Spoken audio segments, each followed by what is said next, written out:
call this meeting of the Planning Commission to order. Steve?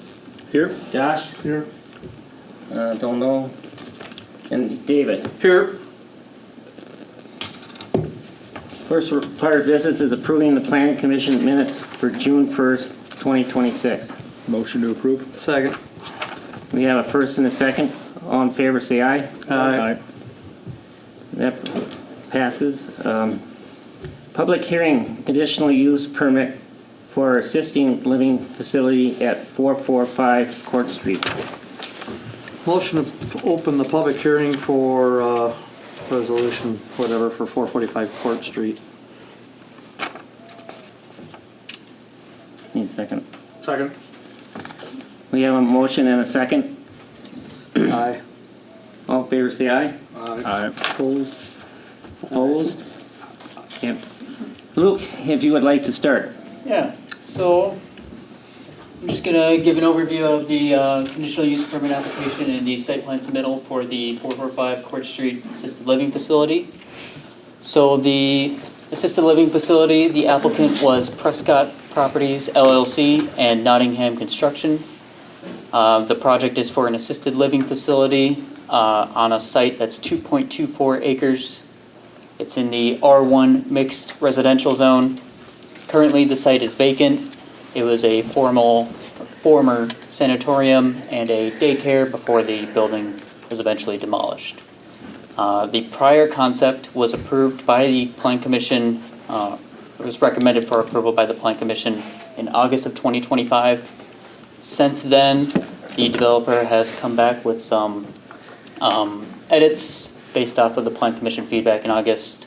Notably, they added some parking, addressed some stormwater drainage issues, and then they've also changed the unit mix a little bit too. So the proposal is one assisted living building with 59 units and 67 bedrooms. Because this is a conditional use, an assisted living facility has to be reviewed based on whether the proposed use meets the applicable ordinance standards and whether conditions are needed to address site-specific impacts. The use is allowed as a conditional use in the R1 district per City Code 635-17.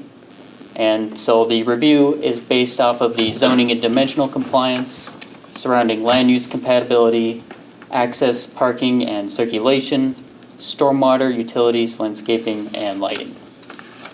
Because this is a conditional use permit under Wisconsin Act 67, decisions and conditions must be supported by substantial evidence and tried to ordinance standards. Public comment is relevant when it addresses those standards, site impacts, or potential conditions of approval.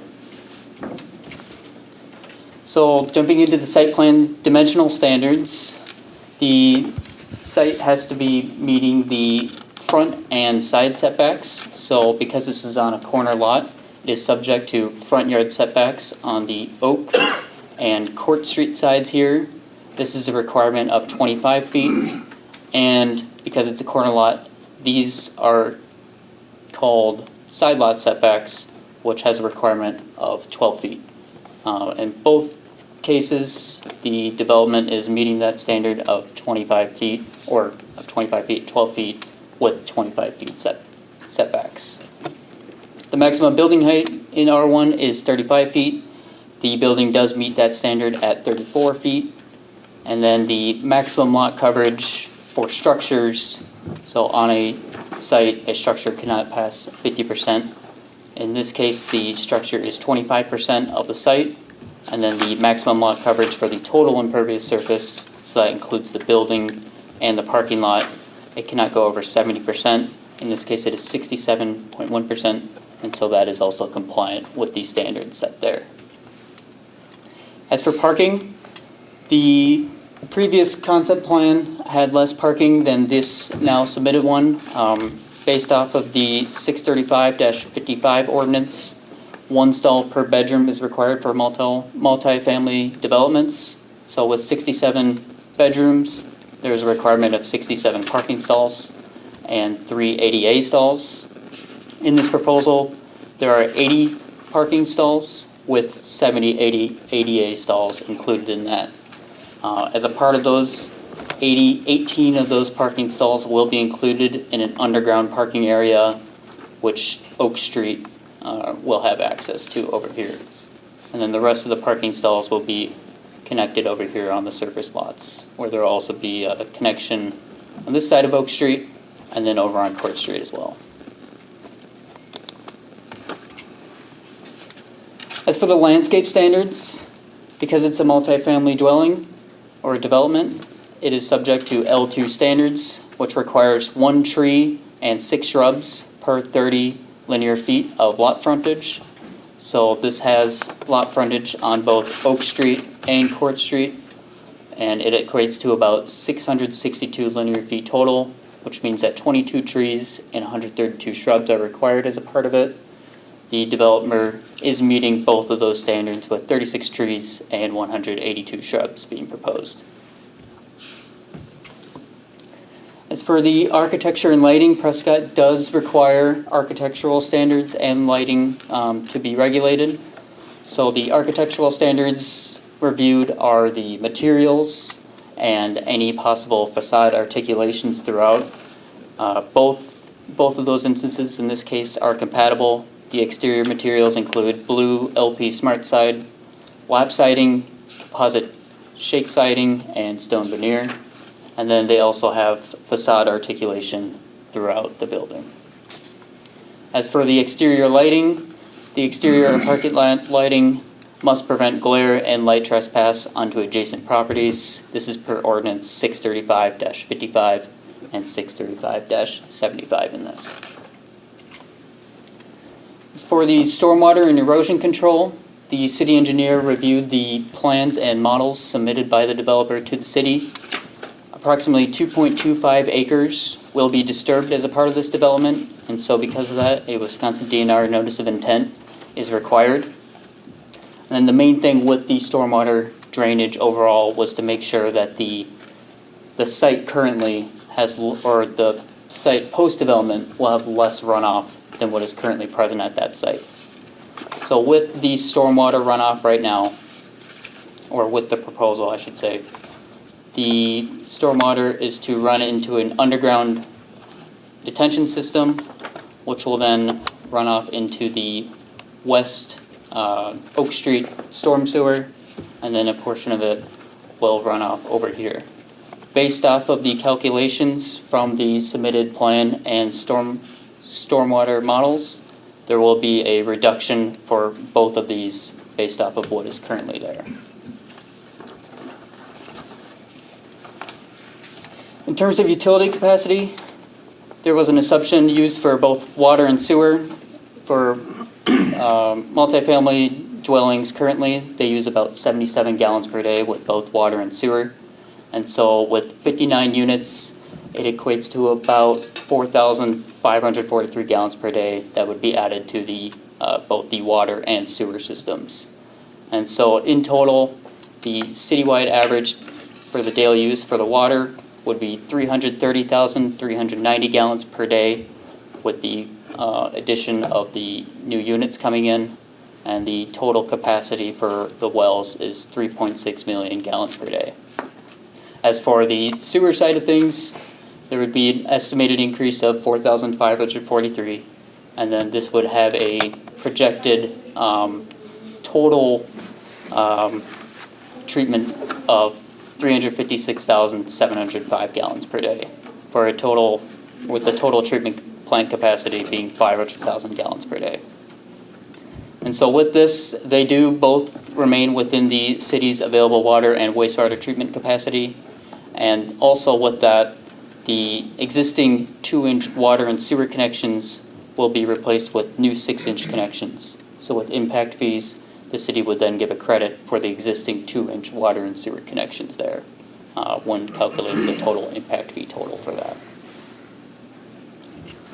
So with that, I can turn it over to Greg Johnson if he has any comments for that the Plan Commission might have, or any questions.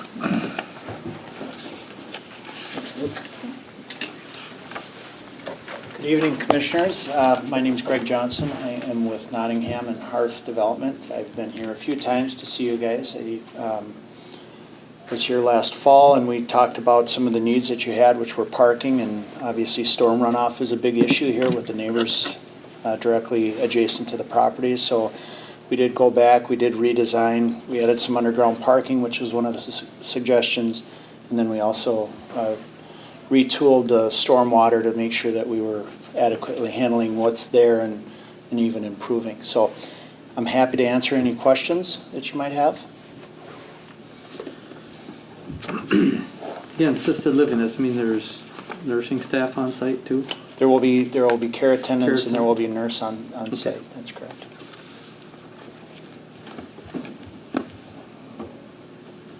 Yes, Okay. otherwise we're good. All right, thank you. Thank you. Yeah. On the, Oh, you gotta come up. Will you please go up so we can, here we're getting recorded.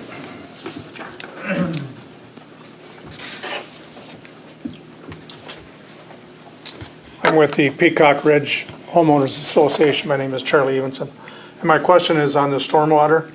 How much of the surface water runoff will be a runoff as compared to going down into a drain? You want me to come back up or just answer that? Why don't you come up here too? Sure. That way they Sure. can hear you. So what I would say, and again, I'm not a civil engineer, but my basic understanding is that the property that is on the front of the building will be handled through the storm system that we're basically building a collection system underneath the parking lot. So water runoff that now is traveling through the site and down onto your association, Right. the front of that building, is there a way to get that up, Luke, that we could look at that? You're calling the front what faces the parking lot? Correct. Does this one work, or do you want Yeah, that? that's fine. Okay. So what I'm just saying is that this portion of the building, so we're gonna put gutters on the entire building. All the gutters will fall into a drain system so that we can control that. We will be building what basically is big culverts underneath our parking lot, and the water will be drained into that area. It will have a release rate. The engineers figure all that stuff out, and that's how we're handling all of this runoff that's happening here. My understanding is we've got some storm structure over here, so we'll be pushing some of that water in through that storm structure. You're still going to get some runoff, but it is going to be less than what is currently happening on the site. We're not going to take care of 100% of what's coming on to your site right now, but we will be reducing what you're seeing. And your parking lot is actually on the front of, Yeah, so On the I front of believe your building, Peacock right? sits back here, below this retaining wall. So our parking will be here. This strictly is just a drive aisle to get people down into our lower level garage, which sits in here, and then there are units in here on that lower level or that basement level, whatever you want to call it. And then there's 2 stories above that.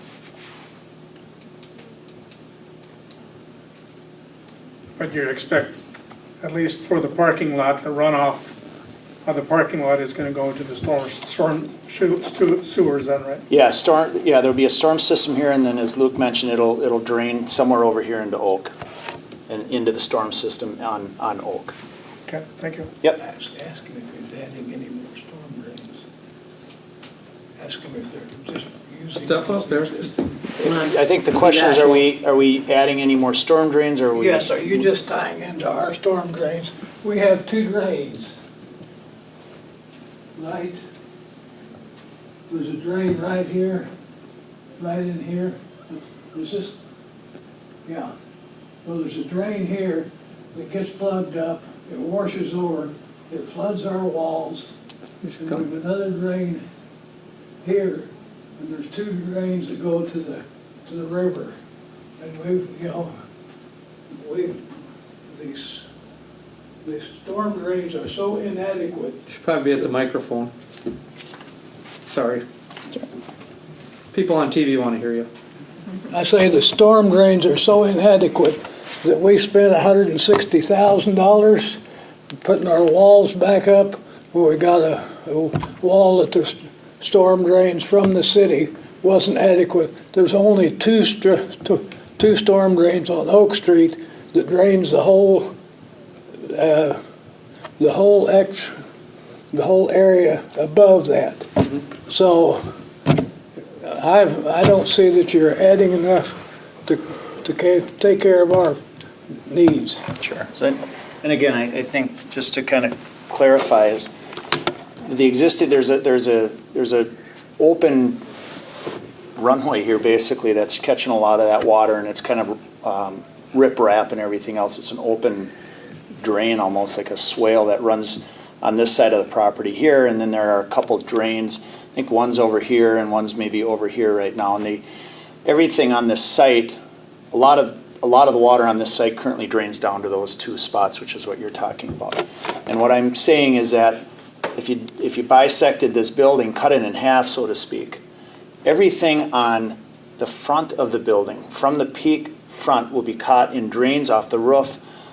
All of this parking lot area will go into a system that will then drain into Oak Street. It won't even touch what's coming into your drain right now. So whatever's inadequate, we're taking half of the water that's draining in there right now, and we're pushing it to Oak Street, not to your two manholes, is what's happening. And then on the backside, we probably are tying into that based on what we're seeing with the engineers, but it's going to be far less water than what you're getting right now. So if those things plug up and everything else, now we're going to be out there maintaining it. We'll have weekly, maintenance guys out there. People will be on site. If those drains are draining, we'll be able to react to those more quickly than probably what's happening right now. So. Question. Did you not say you're making the drains bigger? I didn't say we're making the ones that are currently there bigger. My guess is that we may be enlarging a manhole, Okay. beehive, depending on what the engineers, So the that's city gonna be larger, engineer. because you said something about making it larger. That would be the That's 6 inch, speculating. that's just the connection to Okay, get the okay, water. okay. So you understand, he's putting basically big tanks underneath the parking lot that will hold water.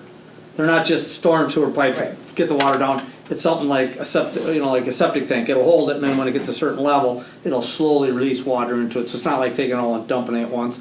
And some of that might just sit in this tank for a little bit and Right. eventually drain, but not right away.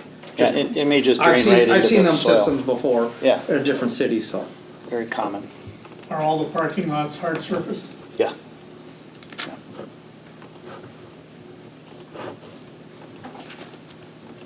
Anything else?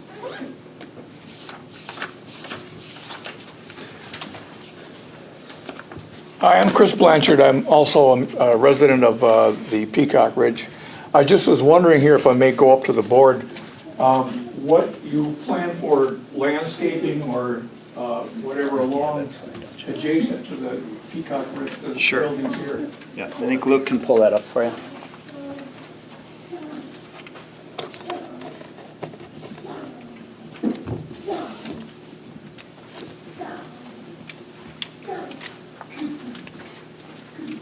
So it looks like we're going to have some plantings. I don't know if those are lilies or what those are, but you can see through the whole back side there, that's going to be landscaped. Yeah, it's a mixture of Okay, trees. thank you. Yep. Yeah, so you'll be taking those big trees out? Most likely. Well, whatever needs to be taken out will be taken out, yeah. We have a vested interest in this looking nice. We have a vested interest in that wall not failing and all those things, just like you guys do. So, we're local, we're interested in how this thing looks and taking care of the people in there. So, we're a great neighbor, and I think cleaning this up and getting this up is going to be a real asset to the community, so. And as I don't know how many of you have been here before, but we do have a project that we have had for probably 10, 12 years over in Ellsworth, Wisconsin, a similar concept. So you're always welcome if you're in that area, just look up Preferred Senior Living and take a look at it. It looks great, and it's been well received, so. Yeah, is this Comfort for Homes, the same thing? Well, I mean, they do similar things. That's not who we are. We're just a private group, so. Okay, but you'll be managing the nursing home Yeah, the assisted living, yeah. and this is assisted? Yeah.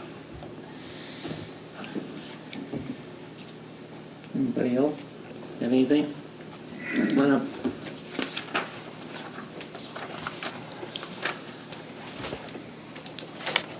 I'm Mark Most from 507 Court Street, and I'm right on the north side of Peacock Ridge. So I just have a few questions. I think as most people agree, it's much needed for our community.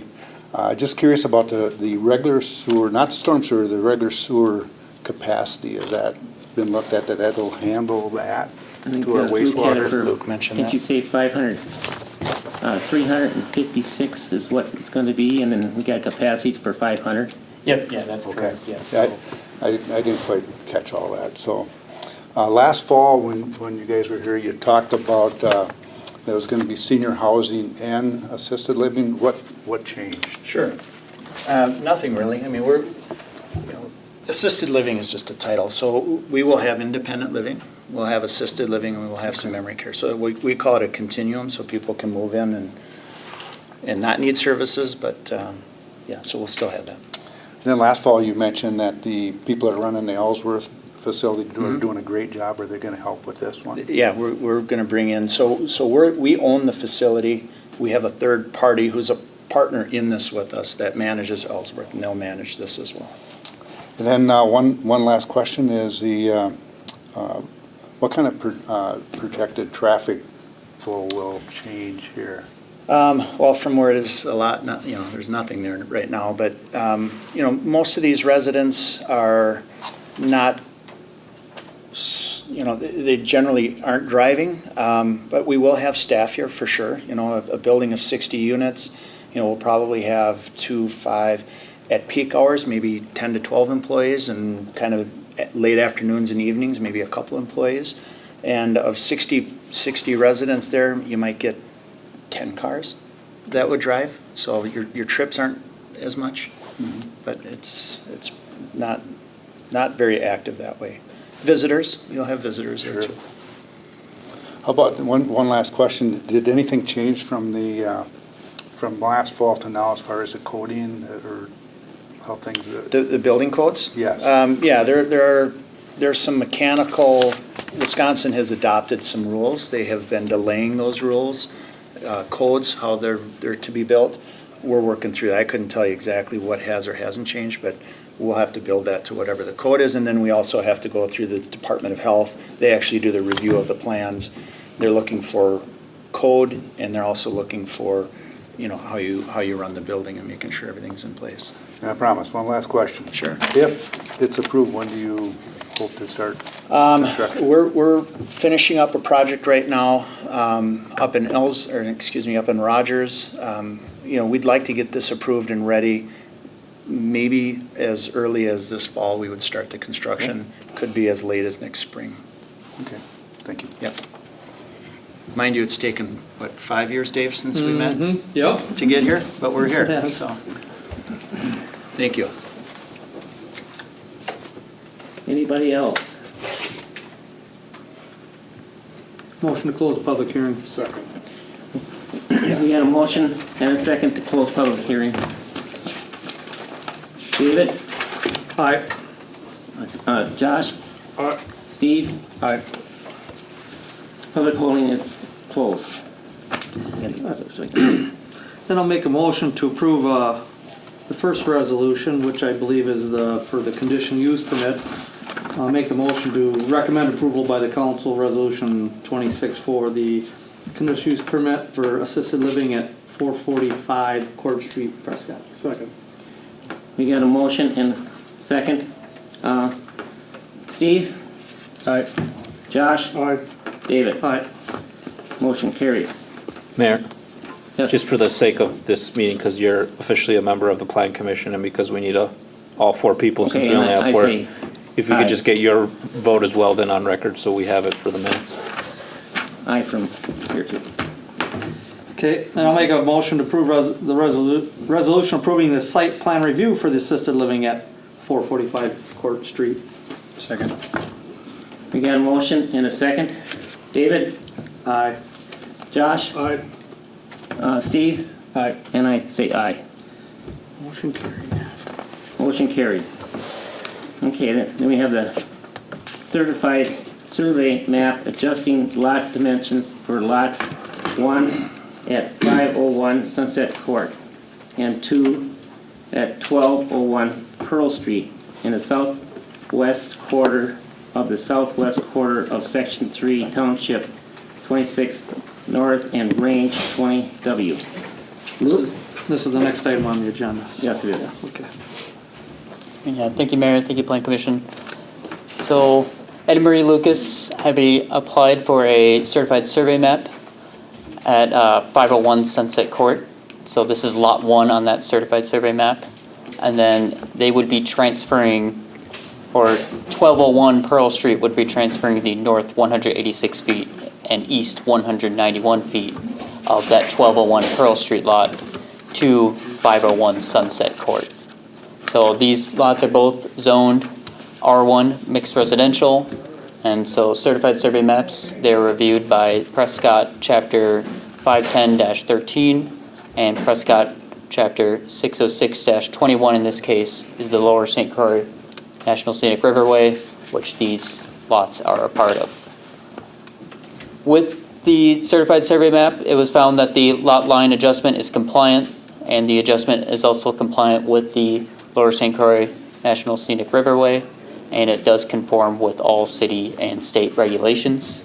So I can pull up a picture here of showing what the certified survey map is. So currently, this is 501 Sunset Court here. It ends at this little dashed line here. With this CSM, it would be proposed that this lot gets added into this, and then this lot gets reduced from that. Okay. And then also Ed Lucas is here. If the Plan Commission has any comments or questions? No, so again, lot 1 and 2 were originally one lot, or one certified survey map. And Yep. he's just taking that certified survey over that lot and splitting it into two. Lot 2, of course, it's independent. Lot 1 will become part of Ed Lucas's lot, correct? So lot 1 and 2, yes, these were part of the same ones. And then lot 1 is being combined into this part over here on Sunset Court. Okay.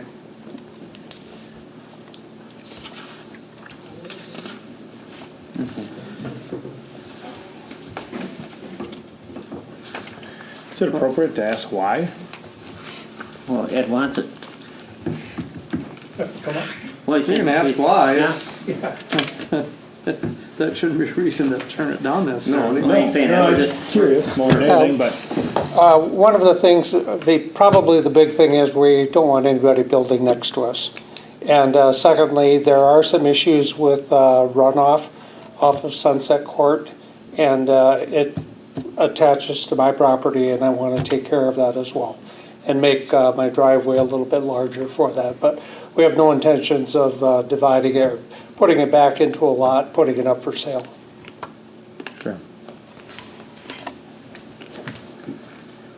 I motion to make a recommendation to approve resolution approving a certified survey map parcel in southwest quarter of Section 3, Township 26 North, Range 20 West. Second. we got a motion and a second.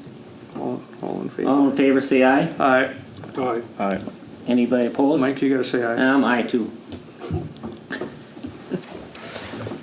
Okay, then we have Matt for the review of consideration of approval of holding a public hearing regarding zoning code changes in conditional use at the August 3rd, 2026 meeting. Thank you, Mayor. So at our last meeting, we discussed the conditional uses and some proposed changes.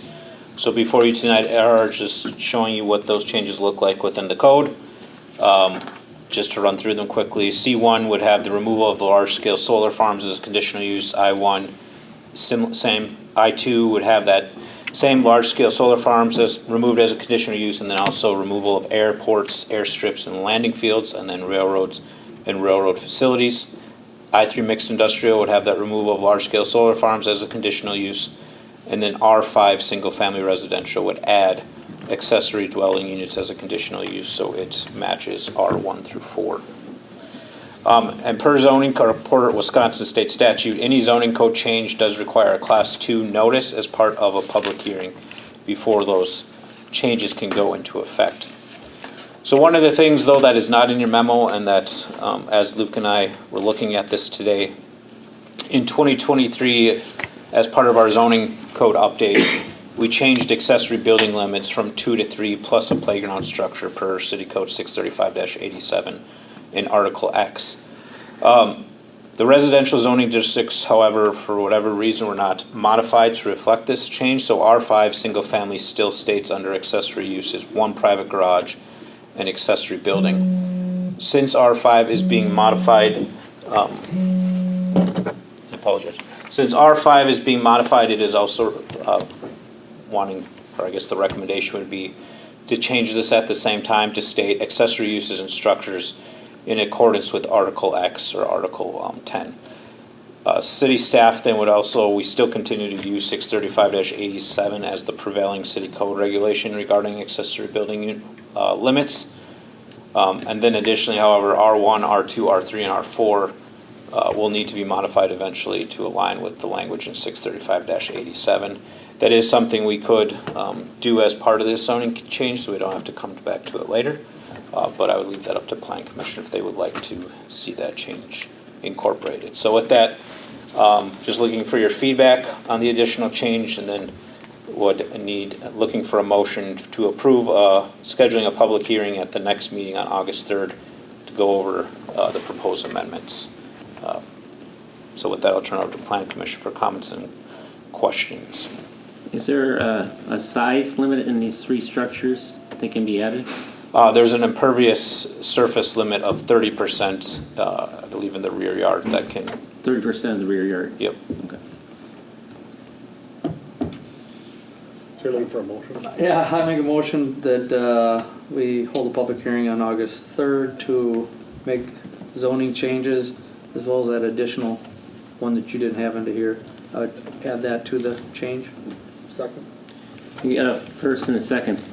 Just one Oh, sorry. one question, then I just as a follow-up. So we're saying just the addition of the R5, and then we would do these at a later date. No, I would say all those additional All changes once. could be, All R1, R2, R3, R4. might as well do them all at once. I Okay. mean, it seems like a pretty, Because you want them to be uniforms, or trying to say you're Yep. just trying to blend them. So Yep. I would say let's do that, make it was it, just an oversight. yeah, right, so just clean up Yeah. what should have been done, so. Yep, I didn't want all that in there.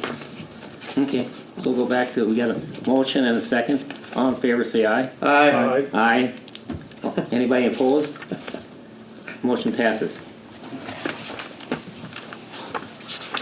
Okay, we're here. Any other business? Next meeting is August 3rd at 6 o'clock. Motion to adjourn? Second. We got a first and a second to adjourn. All in favor, say aye. Aye. Opposed? Motion, you're done.